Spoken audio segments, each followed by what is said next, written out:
He's done it again. He's completely shut down. He won't talk to you. He won't even look at you. It's like you're standing there invisible. You're talking to a wall instead of your husband. Does he even care? Is he punishing you? Does he have anything left for you at all? Well, I want to talk about that today because the truth may surprise you.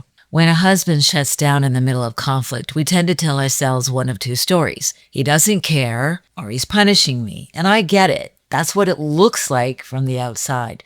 But I want you to know what's going on the other side of this shutdown, because I see men who are so flooded with emotion, not because they don't have feelings, but because they have too many, moving too fast, and no framework for what to do with them. And I've seen men go quiet, not because they don't care, but because they're terrified that if they say the wrong thing, they're only going to make it worse. And I've seen men who've learned in childhood, long before they met their wives, that the safest response is to say nothing at all, to let it pass, and then it gets better. And those same husbands are being described by their wives as emotionally distant, cold, and checked out. What looks like stonewalling from the outside is almost always a stress response from the inside. It's not strategy or manipulation. It's a nervous system that's hit its limit and is doing the only thing it knows to do. That doesn't make it okay. That doesn't mean the pain you feel is invalid. It means that what you're telling yourself is happening is probably not what's going on inside of him at all. And that reframe, even as hard as it is to hear in the middle of feeling abandoned, that has the power to change everything about the way you respond to him. Men are more physiologically prone to emotional flooding than us, believe it or not. In fact, research shows over and over that men's cardiovascular systems are quicker to activate and they take longer to calm down. So, in the middle of an argument, men are more often overwhelmed than us, even if it doesn't look that way. But think about it. Think about what men are taught from the time that they are little boys about emotion. Don't show it. Keep it to yourself. Stay in your head, not in your heart. Losing control is dangerous. Showing emotion is weakness. So you have a husband whose nervous system floods faster than yours. And his whole life he's been taught to suppress, not express, his feelings. And then you put him in a marriage where emotional intimacy is required and where conflict is inevitable. And the person he loves the most is expecting him to know how to do the one thing he's never been taught to do. And so when things become too much and he goes silent, he's not doing that because he doesn't love you. He's doing that because he doesn't know what else to do. Let me give you an example. Chris and Laura. They can't seem to make it through an entire conversation without it falling apart. Because of course Chris goes silent. And understandably, Laura is deeply frustrated and hurt because that silence reads as abandonment to her. And she needs to know that Chris cares enough to stay in the conversation. But when Chris talks to me, he tells me, I know she thinks I don't care, but that's not it at all. When we get into it, I have no words. It just gets loud in my head. And the only thing I know to do in that moment is leave, because I'm so afraid that anything I say is going to make it worse. And the more she pushes, the worse it gets for me. I just literally shut down. I've got to leave the situation.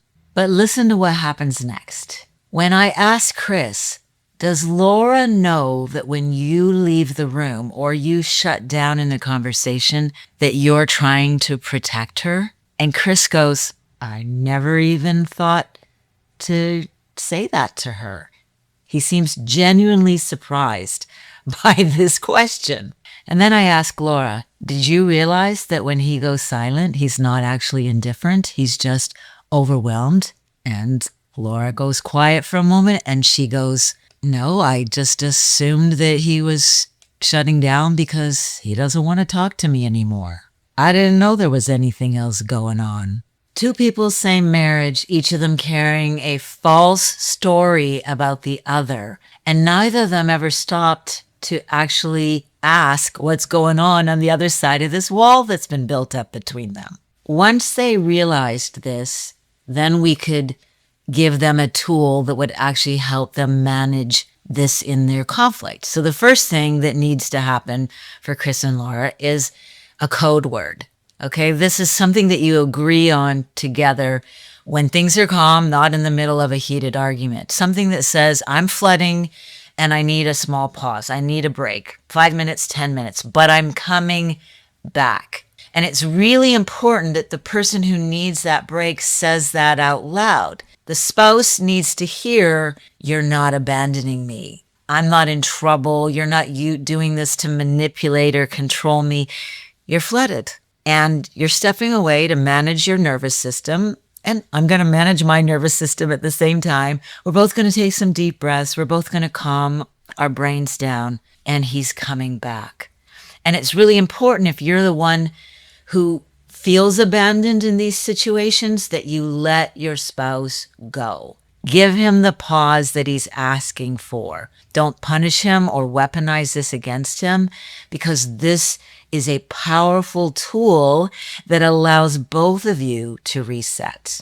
And when he comes back, because he's asked for it, he said he's coming back. When he comes back, you resume the conversation in calm voices.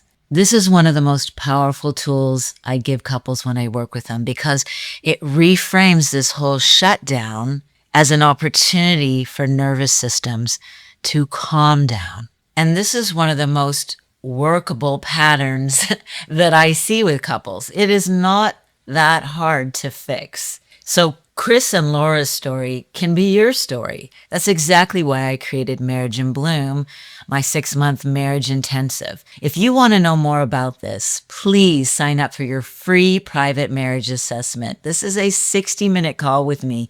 No pressure, just a conversation about this pattern, about other patterns that may be existing in your marriage, because there are workoutable tools and solutions to help move you from this stuck place that you are in. Please reach out. This can be changed. And if you want to go deeper, I've got a video next that I really want you to watch. I'll see you there. All links are in the description below.